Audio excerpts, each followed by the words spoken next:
Haleluya.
siapkan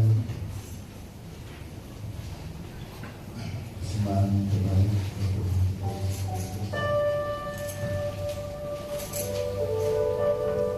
kami percaya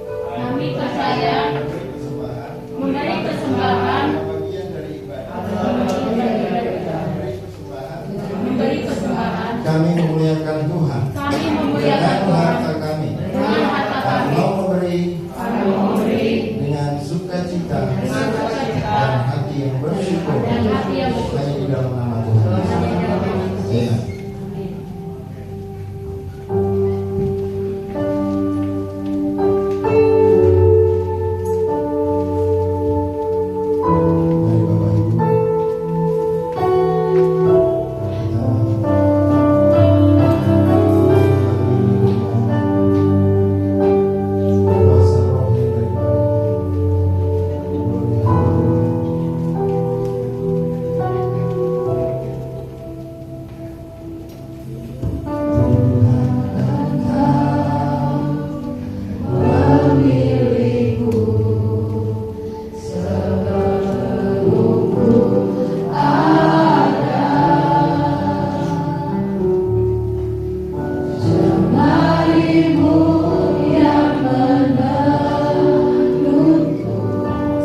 diatur oleh Tuhan. Itu kalian yang belum lahir ya. Oh ya. Itu lagu Pantai Costa lama gitu. Waduh, itu kalau zaman dulu orang Pantai Costa nyanyi lagu itu sampai muter-muter ya.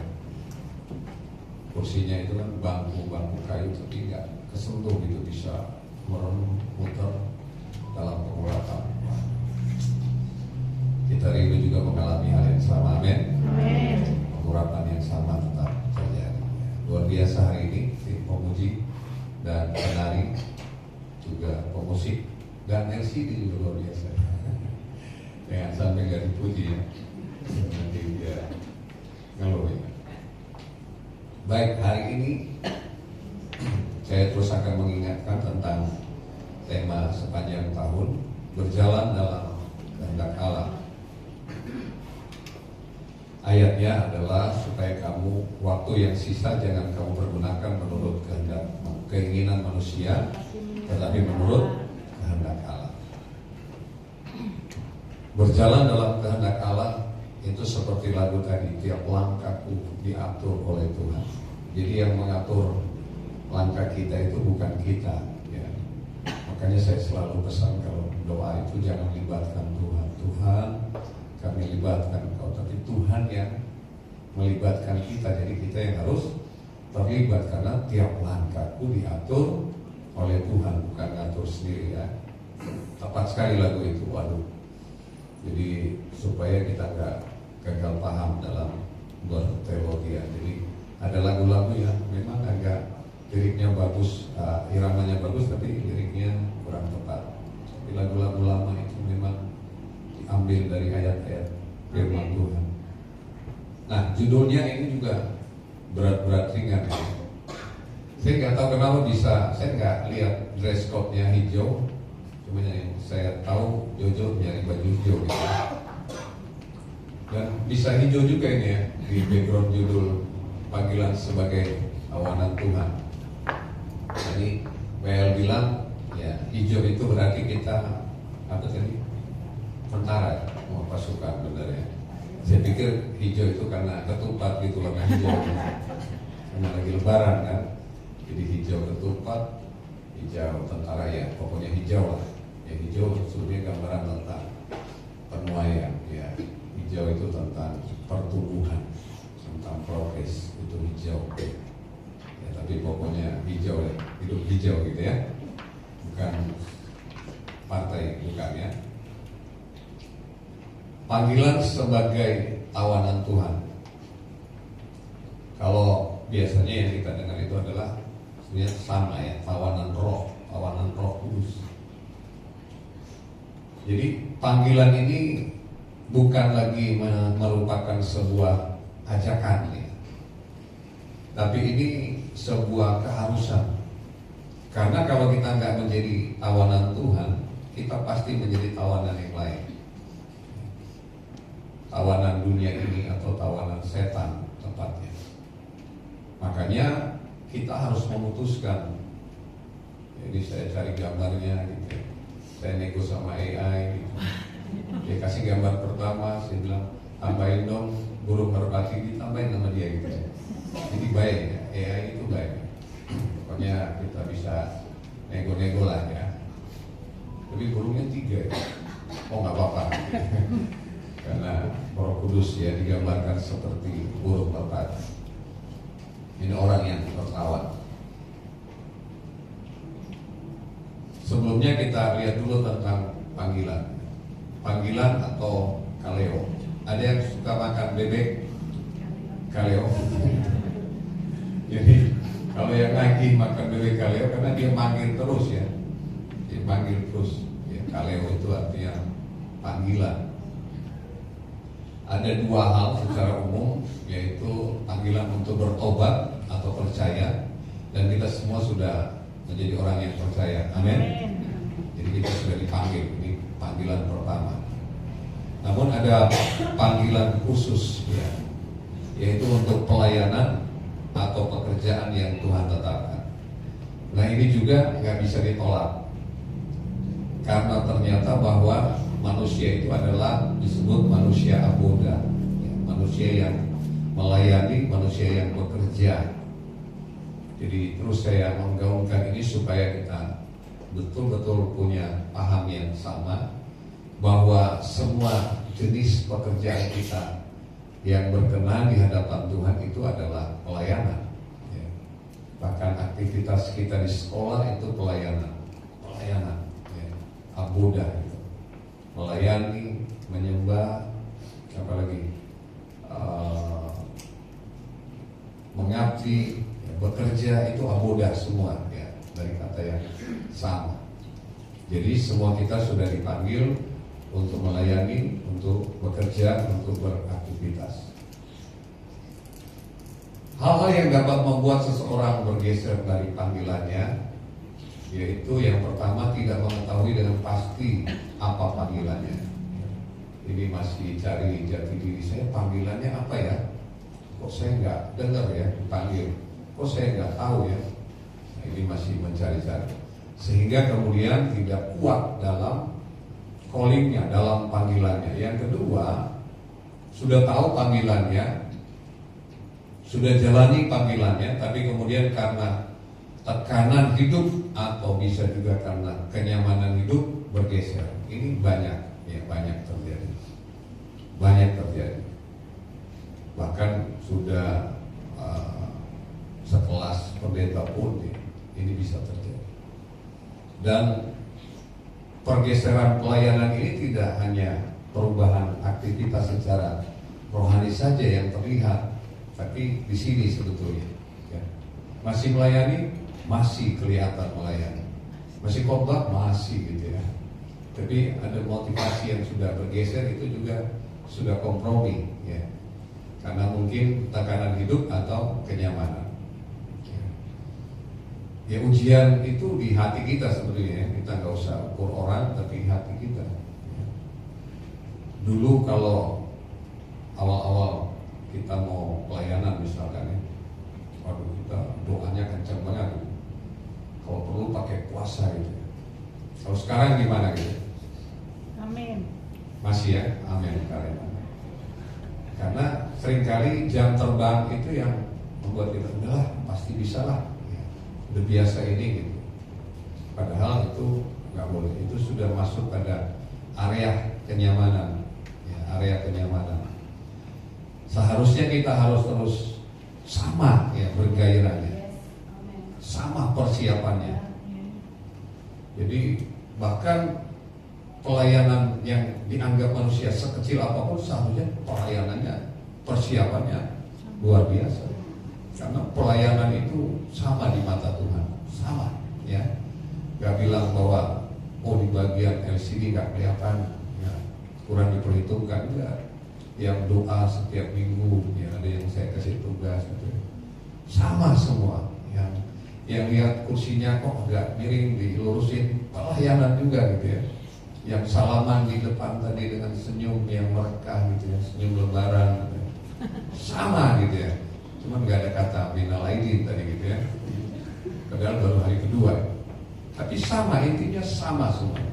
Tidak boleh ada yang menggeser. Itu sudah masuk pada kompromi, ya. Yang mau katakan amin? Amin. Yang ketiga, bisa bergeser pelayanan itu kalau panggilan, kalau tidak tekun saat mengerjakan, sudah berhenti padahal belum lihat hasil atau belum lihat buah. Nah, ini juga banyak terjadi, Bapak Ibu, ya. Banyak sekali terjadi. Kenapa? Karena menjadi sabar itu nggak mudah, ya. Abraham menanti berapa tahun? 25 tahun. Ya, sebentar apa lama? Sangat lama gitu ya. Bahkan ditambah lagi dengan berbagai hal yang dihadapi, realita, udah nggak mungkin. Dia sendiri juga bilang nggak mungkin, kenyataan juga bilang nggak mungkin. Waduh, apa dasarnya dia mau berharap? Tapi kemudian janji itu digenapi. Jadi terus tekun, ya. Kasih tahu kiri kanan, terus tekun. Jangan sambil marah gitu, Bang Hendro, ya. Biasa aja. Masih lebaran. Yang keempat, karena tidak memaksimalkan apa yang menjadi potensi dan panggilannya. Karena nggak di-upgrade, nggak memaksimalkan, akhirnya dia kok gitu-gitu aja ya saya pelayanannya gitu ya. Lihat sepertinya stagnan, makanya kemudian udah capek lah, jenuh karena merasa bahwa sudah mentok gitu. Padahal pelayanan itu tanpa batas. Amin. Kita harus upgrade diri terus ya. Saya secara roh ini terus bergairah Bapak Ibu Saudara ya.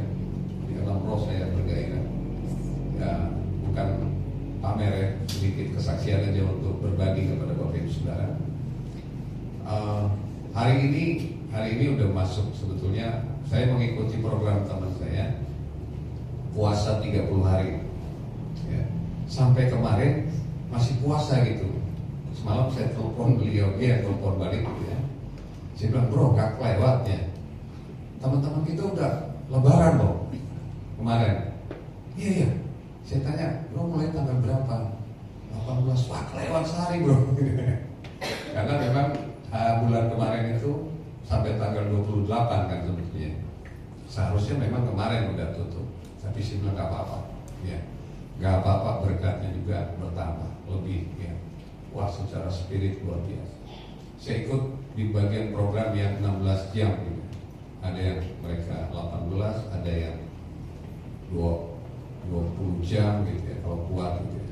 Nah saya mengajak Bapak Ibu Saudara tahun depan, Lebaran tahun depan, kita mau buat puasa 30 hari juga. Amin. Yang amin kurang banyak. Masih di bawah 100. Amin. Amin. Harus berlomba-lomba ya untuk meningkatkan spirit kita. Waduh. Jadi bukan hanya secara fisik kita sehat, tapi spirit juga kita sehat. Nah ini kita mau masuk di bagian. Kita baca ayatnya dulu. Kisah Rasul pasal 20 ayat 22 hingga ayat yang ke-24. 2, 3. Tetapi sekarang sebagai tawanan roh, aku pergi ke Yerusalem dan aku tidak tahu apa yang akan terjadi atas diriku di situ. Selain daripada yang dinyatakan Roh Kudus dari kota ke kota kepadaku, bahwa penjara dan sengsara menunggu aku. Tetapi aku tidak menghiraukan nyawaku sedikit pun, asal saja aku dapat mencapai garis akhir dan menyelesaikan pelayanan yang ditugaskan oleh Tuhan Yesus kepadaku untuk memberi kesaksian tentang Injil kasih Allah. Amin. Saya tergetar baca ayat-ayat ini ya, karena ngeri sebetulnya, ngeri Bapak Ibu Saudara ya. Wah di ayat yang ke-24 ini pamungkasnya Paulus bilang, aku tidak menghiraukan nyawaku sedikit pun. Kita baru kesinggung dikit gitu ya. Ini bernyawa loh ini. Ini puncaknya. Wah berat ini. Berat ya. Saya sampai merinding mempersiapkan ini. Saya nggak tahu juga kenapa tiba-tiba ada tema ini ya. Karena Bapak Ibu sudah tahu ya, sepanjang tahun ini pembicara itu menyiapkan tema sendiri gitu.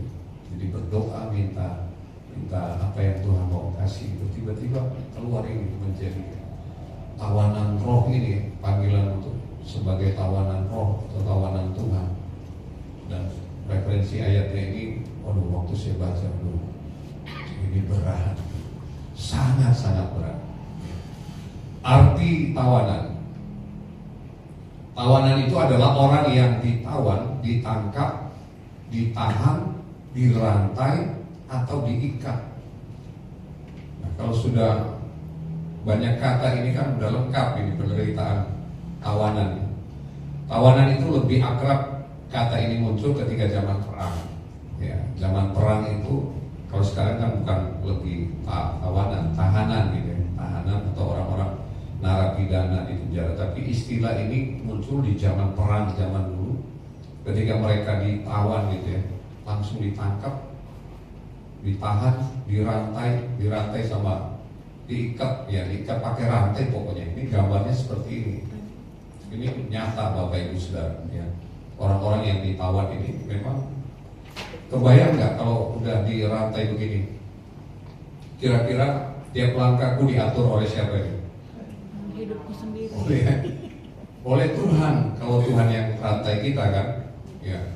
Kalau setan yang rantai kita, setan yang atur langkah kita, ya bukan kita lagi. Jadi memang hanya ada dua jenis penawanan, ya kita mau ditawan siapa ya. Karena Tuhan itu udah terlanjur nggak bisa rubah, udah kasih free will ya, kehendak bebas bagi kita. Dan ini juga bisa terjadi pada tahanan secara atau tawanan secara umum itu kan kita dengar dan yang kabur misalnya udah di Nusa Kambangan loh, ya ada filmnya dulu ya, ya zamannya Pak Robi itu, zamannya Pak Robi, zamannya saya juga seumuran gitu. Siapa namanya Pak? Joni Indo, bisa berenang gitu ya, untuk padahal kan penjagaan yang sangat ketat gitu. Udah ditawan tapi punya kehendak bebas untuk mau nurut atau mau kabur gitu. Nah kita juga di dalam Tuhan bisa begitu. Menjadi tawanan berarti kita tidak mempunyai hak dan kebebasan mengatur hidup kita lagi. Saya pernah diizinkan melayani 7 tahun ya di rutan. Itu baru rutan ya, yang belum sekelas penjara gitu, yang rumah tahanan yang masih sifatnya lebih longgar daripada kalau udah masuk yang di di lapas gitu ya. Ini rutan aja udah mulai sulit. Mereka kehilangan kebebasan, kehilangan hak ya. Jadi diatur semuanya, disuruh 20 orang dengan ruangan yang kapasitas 5 masuk gitu.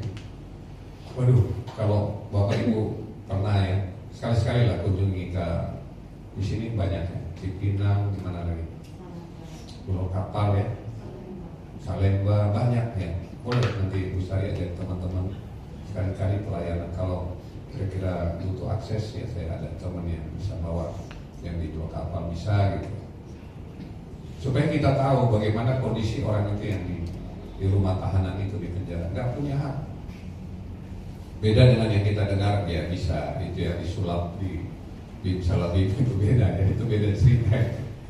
Tapi yang realnya begini Bapak Ibu Saudara, tidak punya ya. Bahkan boleh saya sebutkan tidak manusiawi yang bisa dianggap begini. Karena udah maaf tempat pembuangannya di situ, di kamar-kamar situ, dengan keterbatasan air gitu ya, dengan orang yang penuh, pokoknya udah gak usah diceritain karena nanti Bapak Ibu memakan opor gitu ya, terganggu gitu. Menjadi tawanan roh artinya dirantai dengan Yesus. Wow, ya, dirantai dengan Yesus, secara otomatis kita pergi kemana Yesus pergi. Kita memikirkan pikirannya Yesus, mengatakan perkataannya Yesus, dan melakukan apa yang Yesus lakukan. Nah, ini definisinya kita ditawan roh. Lagi-lagi saya tergetar ya, waduh berat ya Tuhan. Kita masih punya banyak kemauan, masih punya banyak keinginan, masih mau melakukan semau kita. Ya jujur Bapak Ibu Saudara, sehari kita lewati 24 jam misalkan, lebih banyak kita dengan apa atau dengan siapa ya, gak usah jawab di sini dalam hati kita. Tapi Tuhan gak bisa dibohongi gitu ya, dia tahu kamu lebih banyak dengan apa, kamu lebih banyak dengan siapa gitu. Padahal kamu bilang udah ditawan gitu.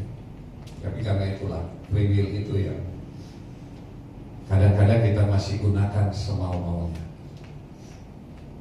Menjadi, kita baca bersama-sama 2, 3. Menjadi tawanan Tuhan berarti hidup sepenuhnya dikendalikan oleh Tuhan. Wow, dikendalikan oleh Tuhan. Ingat ini ya, kita ini tawanan Tuhan, jadi hidup kita sepenuhnya mutlak harus dikendalikan oleh Tuhan. Bagaimana menjadi tawanan Tuhan? Ini masih bagian pendahuluan Bapak Ibu. Yang pertama, kita harus percaya dan menerima Yesus sebagai Tuhan dan Juru Selamat. Nah ini sudah terjadi, kita sudah percaya menerima Yesus. Semua sudah percaya menerima Yesus sebagai Tuhan dan Juru Selamat? Ya. Mau jadi tawanan Tuhan? Atau ragu? Ya. Kalau prajurit bilang ragu, mundur gitu ya. Mau mundur? Lanjut. Tidak mau putar balik, lanjut ya. Lanjut gitu ya. Karena kalau mundur, wah lebih bahaya kita ya. Ujungnya itu lebih bahaya. Di tengah jalan pun bahaya. Lihat kalau orang yang putar balik lawan arah gitu ya, lawan arus, waduh ngeri sekali. Jangan ya. Ikuti aja arus atau arahnya Yesus. Hidup dalam doa, ini bicara soal kebergantungan ya, terus terkoneksi menyatu dengan Tuhan. Orang yang jadi tawanannya Tuhan itu akan terlihat dari kehidupan doanya. Dan yang ketiga, hidup dalam ketaatan. Nah, ini yang akan saya bahas nanti. Hidup dalam apa? Ketaatan. Ya. Sepanjang lagu-lagu tema kita hari ini juga bicara tentang ketaatan. Ketaatan, ya penting sekali. Ya, ketaatan. Salah satu ciri seorang tawanan adalah tidak memakai kasut. Saya cari di AI gambar orang mau buka kasut gitu ya. Mungkin dia ketinggalan, terlalu maju sehingga dia kebingungan cari kasut zaman dulu. Ketemulah gambar ini, nggak apa-apa ya. Anggap aja ini kasut zaman dulu gitu ya. Ini mau buka kasut ya. Jadi ceritanya begini. Waktu kita perang misalnya ya, bangsa zaman dulu perang, waktu yang kalah itu ditawan gitu. Salah satu tindakan pertama yang disuruh lakukan adalah copot kasutmu. Itu menunjukkan mereka orang tawanan yang membedakan dengan pasukan yang menang. Jadi Bapak Ibu menganggap ini mungkin biasa gitu ya. Padahal ini ada filosofinya sebetulnya. Jadi ketika ini kan daerah padang gurun ya, yang sudah pernah ke Israel, yang belum baru saya. Oh semua ya. Yang mau ke Israel, yang sekarang dulu ya, nanti setelah perang selesai boleh kita kesana lah ya, berdoa ya.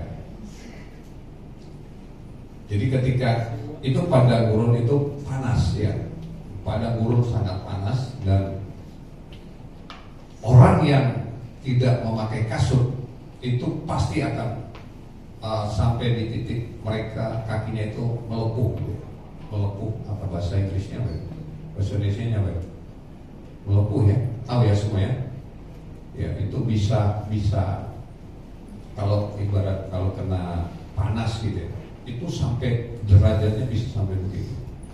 Jadi waktu mereka buka kasut itu merampas kebebasan mereka untuk bisa lari gitu, karena dengan kaki telanjang nggak mungkin bisa kabur dengan panasnya padang gurun itu.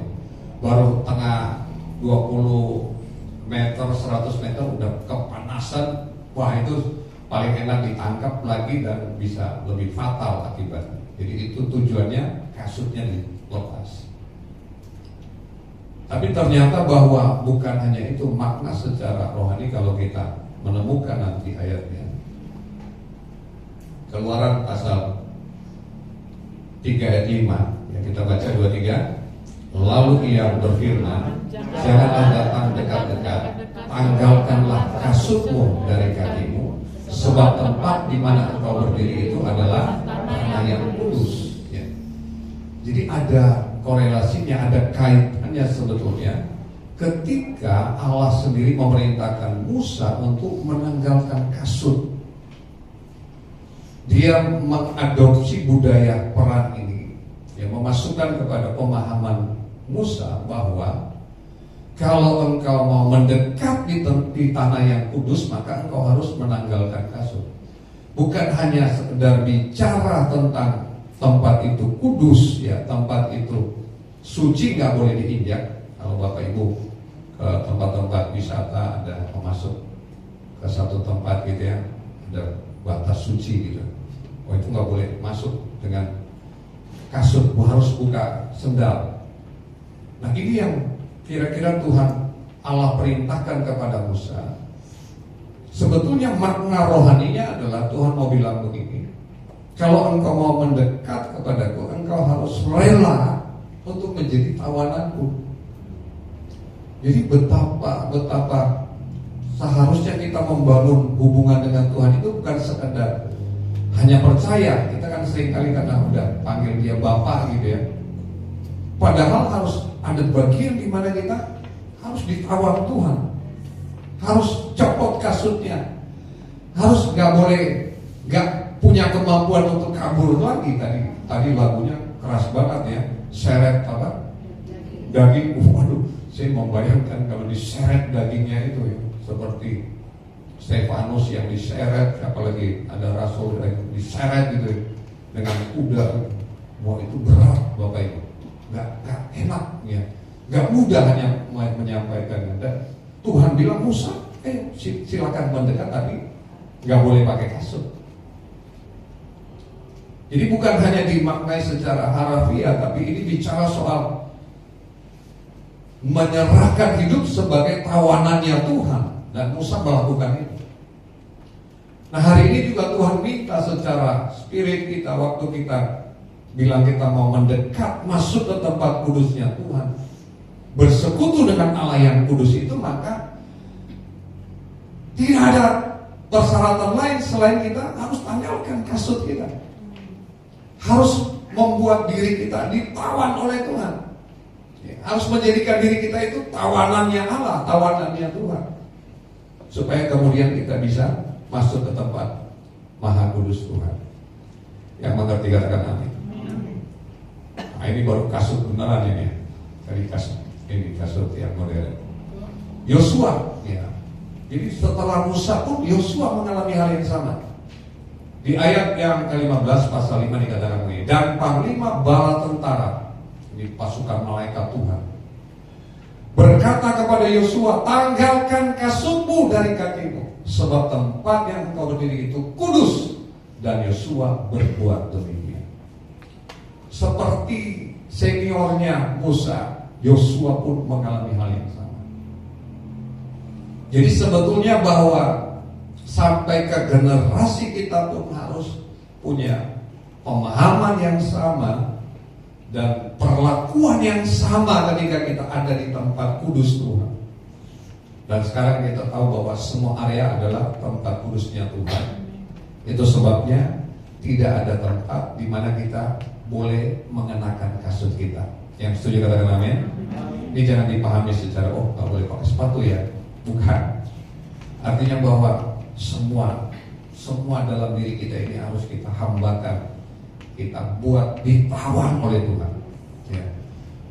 Paulus bilang, aku menawan pikiranku dan menaklukkan kepada Kristus. Wah, itu dahsyat banget Bapak Ibu Saudara. Nah, seorang tawanan itu berarti ya seperti Abraham yang taat saat diminta untuk mempersembahkan Ishak. Ini gak mudah Bapak Ibu Saudara. 25 tahun Abraham menanti janji itu, udah dapat. Abraham lagi bersama dengan Ishak, Ishak bertumbuh lagi lucu-lucunya. Kemudian diminta, Abraham, persembahkan anakmu Ishak. Namanya juga tawanan ya. Tadi gak punya hak, gak punya kebebasan. Tiap langkahku diatur oleh Tuhan. Udahlah, ini Tuhan. Siap Tuhan, siap komandan. Kemudian Abraham mempersembahkan, membawa Ishak untuk dipersembahkan. Tapi sebaliknya juga seperti Ishak yang taat saat akan dipersembahkan. Ishak itu udah mulai remaja waktu itu, karena dia udah bisa pikul kayu bakar. Dan dia tahu sebetulnya, kok gak ada domba, kok gak ada yang lembu yang akan dipersembahkan. Dan dia mulai diikat gitu. Wah, anak seusia dia udah nalarnya udah jalan. Wah, ini gak enak nih perasaan. Kok saya diikat gitu ya. Di tempat sunyi, hujan disuruh tinggal. Kok papa bawa belati, kita cuma berdua, gak ada domba. Kira-kira kalau seumuran Abed gitu, curiga gak? Kalau papi baginda udah berdua gitu ya di hutan mau mempersembahkan sesuatu, Abed lihat kiri kanan gak ada nih, mana ya, B2 gak ada, B3 gak ada gitu. Wah, jangan-jangan saya nih gitu.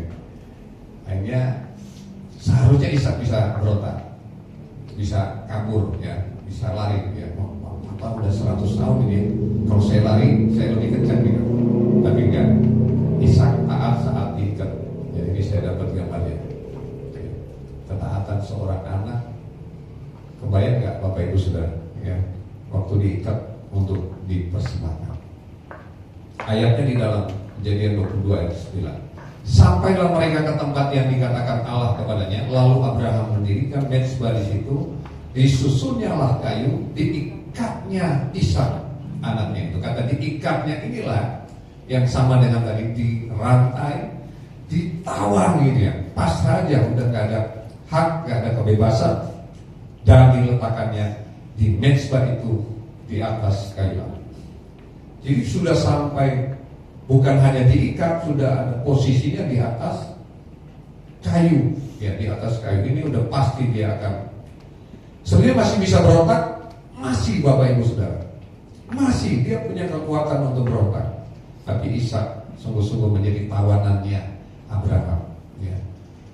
Itu gambaran atau analogi kita menjadi tawanannya Tuhan. Nah, kita masuk pada poin. Ini yang berat-berat ringan, Bapak Ibu.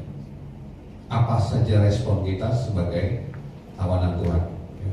Kembali dalam Kisah Rasul pasal yang ke-20 tadi, ingat ya, ayat kita itu Kisah Rasul pasal yang ke-20. Yang pertama saya mencatat adalah taat walau belum mengerti. Baca bersama saya 2-3. Taat walau belum mengerti. Ya. Saya renungkan ini ya. Taatnya zaman dulu walau belum mengerti agak berbeda dengan taat zaman sekarang walau belum mengerti. Kenapa saya katakan demikian? Karena kita ini bisa taat sekarang walau kita nggak mengerti, tapi kita udah banyak dicekoki, didoktrinasi dengan berapa ribu janji? 3.000 janji, 6.000 janji, ribuan janji. Waktu kita nggak mengerti, kita langsung ingat ada janji yang berkata, ada firman yang berkata. Wah, itu jadi kita jadi apa namanya, untung gitu ya, hidup di zaman ini. Tapi kalau lihat zaman yang Kisah Rasul ini, tetapi sekarang sebagai tawanan roh, aku pergi ke Yerusalem dan aku apa? Tidak tahu apa yang akan terjadi atas diriku di situ. Kata tahu itu, kalau bahasa Batak tahu itu apa? Ada orang Medan tahu, opung yang lebih mengerti ya, padahal opung orang Jawa. Tahu itu apa? Bahasa Batak. Tahu, bukan tahu makanan. Tahu.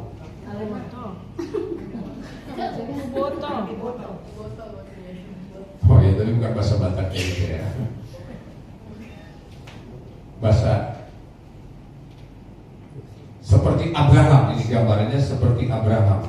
Ya, kata tidak tahu itu sebenarnya tidak tahu itu tidak pernah terpikir, tidak bisa memprediksi.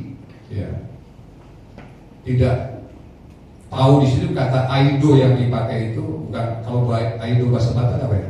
Ido itu apa? Iya ya.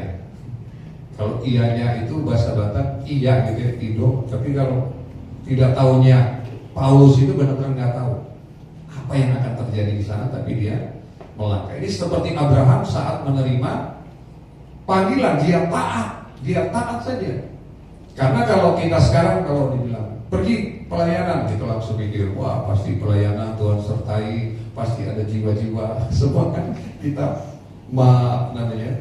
mendoktrinasi pikiran kita dengan kita sebut dengan pikiran positif, iman lah, apalah, pokoknya yang baik-baik. Gak mungkin kita mikir, aduh nanti di sana ada buaya, nanti di sana ada harimau. Gak mungkin, ya. Kita mikirnya yang pokoknya kalau perlu ada halangan rintangan dihalau semuanya. Tapi Abraham waktu dia dipanggil, dia gak dikasih tahu. Nanti kamu saya sertai ya.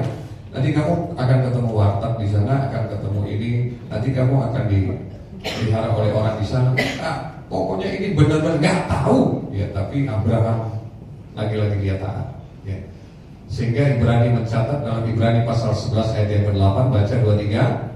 Karena iman Abraham taat ketika ia dipanggil untuk berangkat ke negeri yang akan diterimanya menjadi milik pusakanya. Lalu ia berangkat dengan ia mengetahui tempat yang ia tuju. Wah, ini kan aneh ya.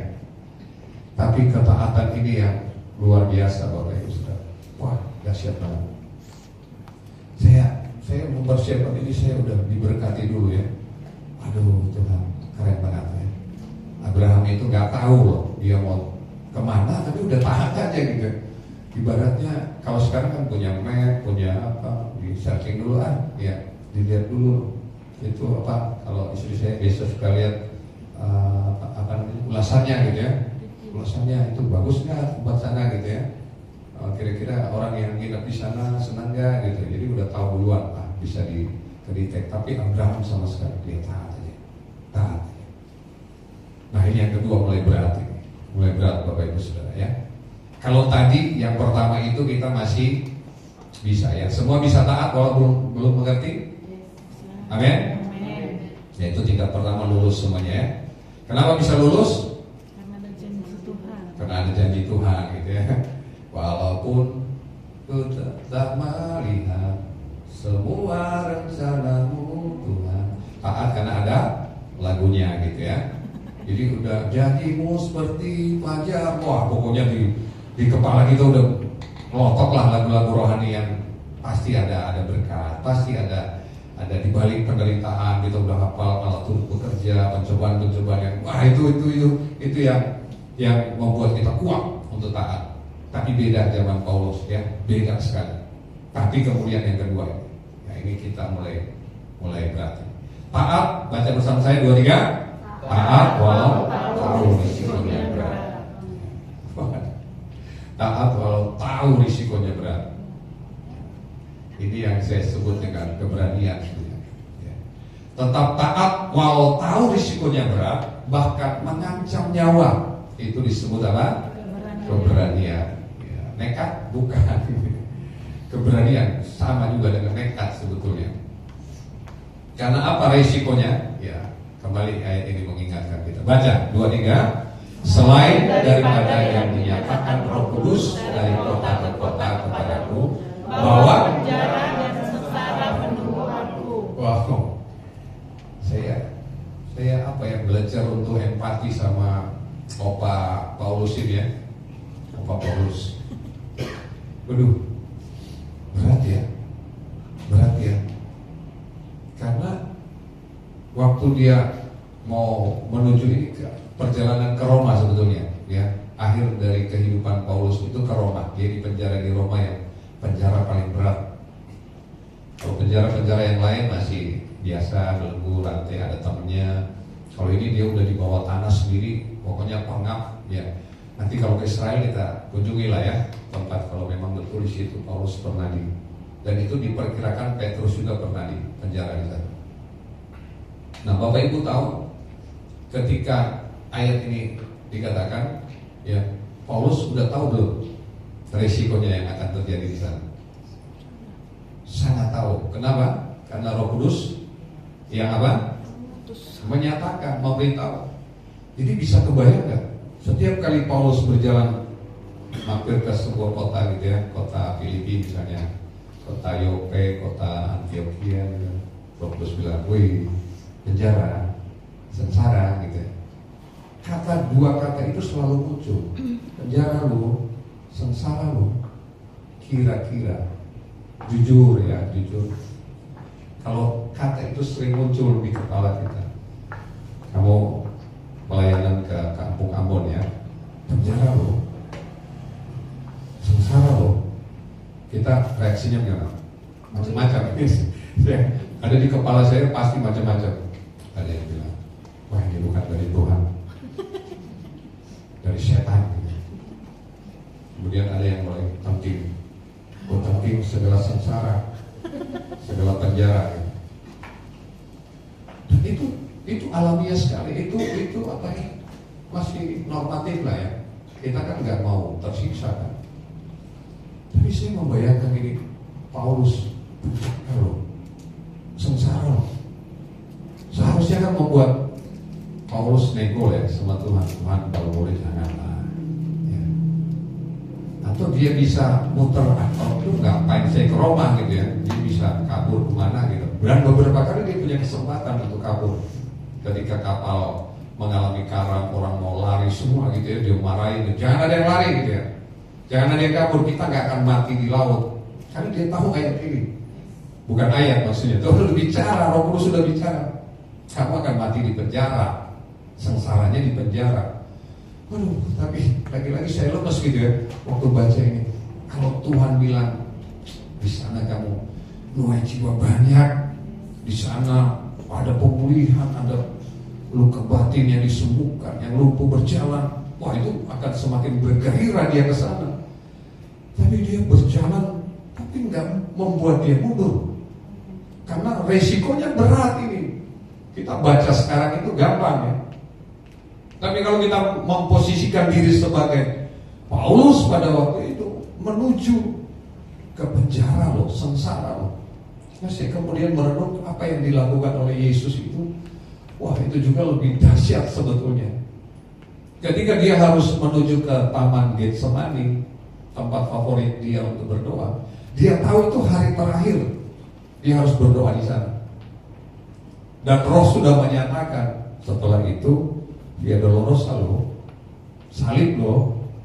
Dia tahu loh, sudah dinyatakan oleh Roh. Ini yang Paulus alami, penjara, sengsara, penjara, sengsara. Bukan sekali dua kali, dari kota ke kota.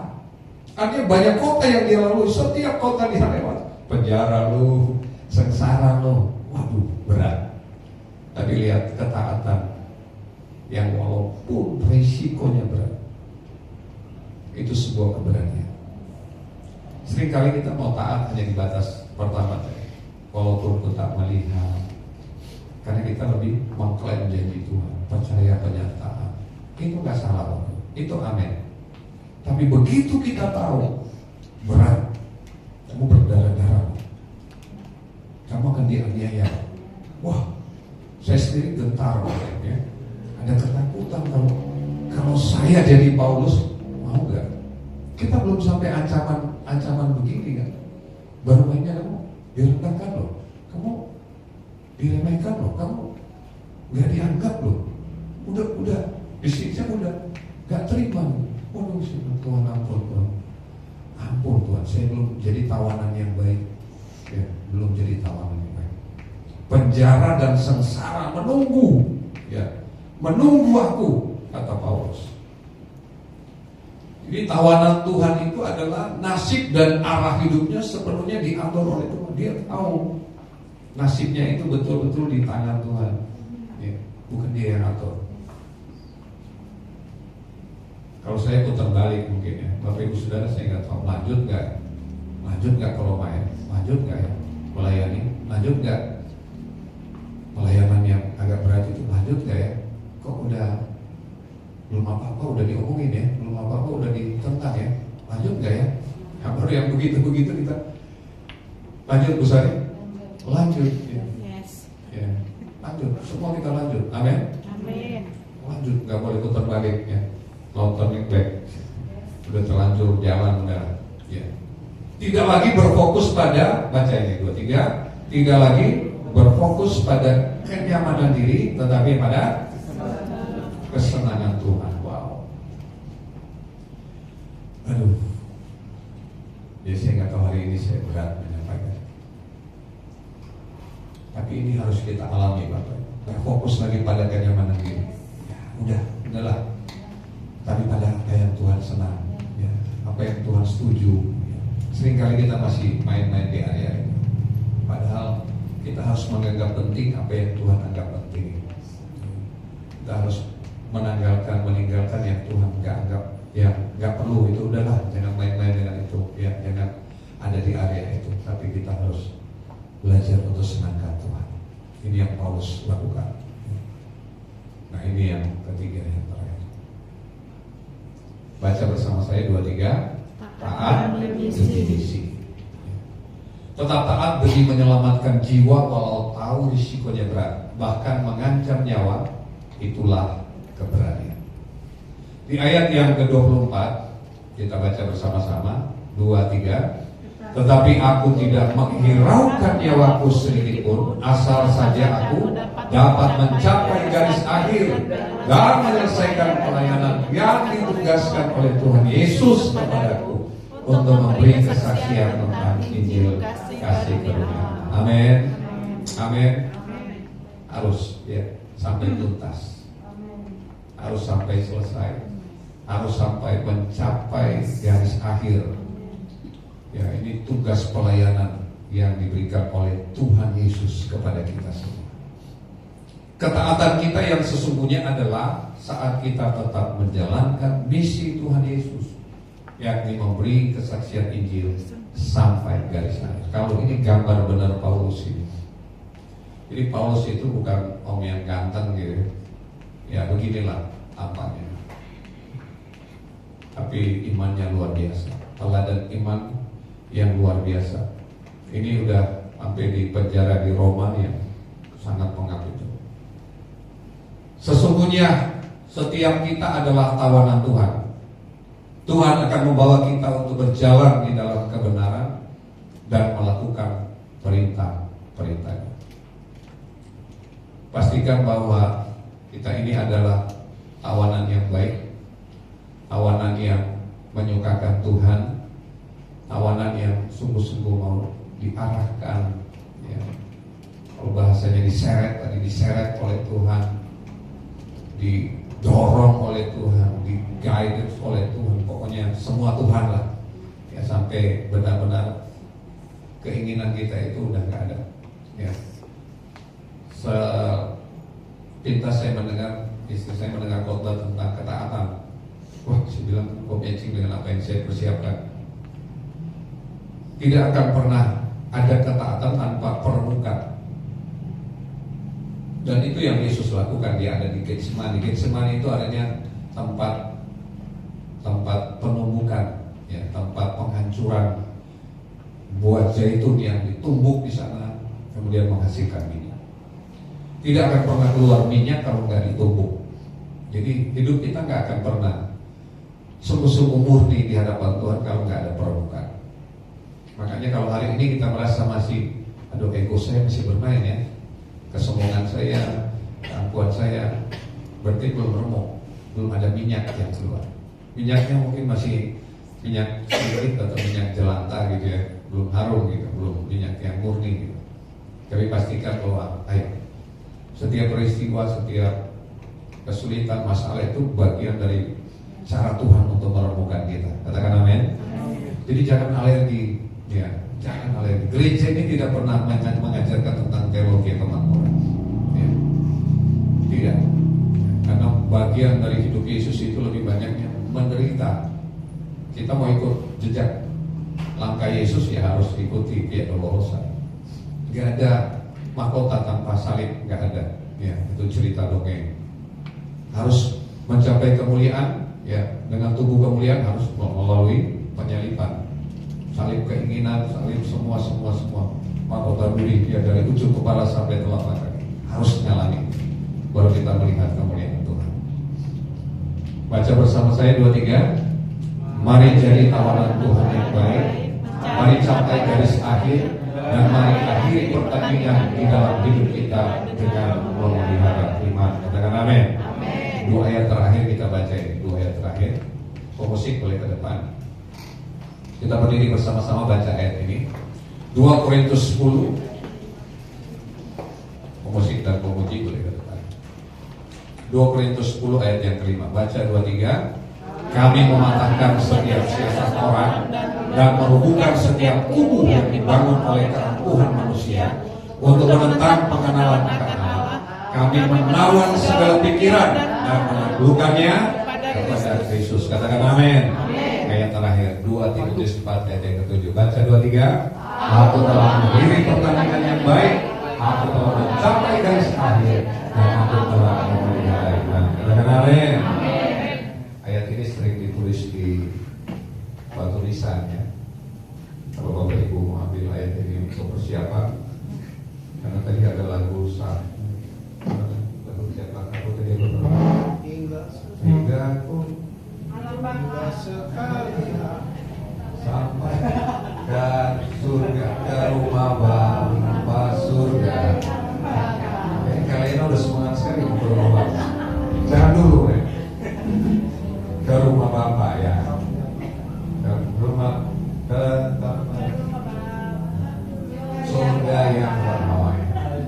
ya, jangan terburu-buru lah ya. Iya.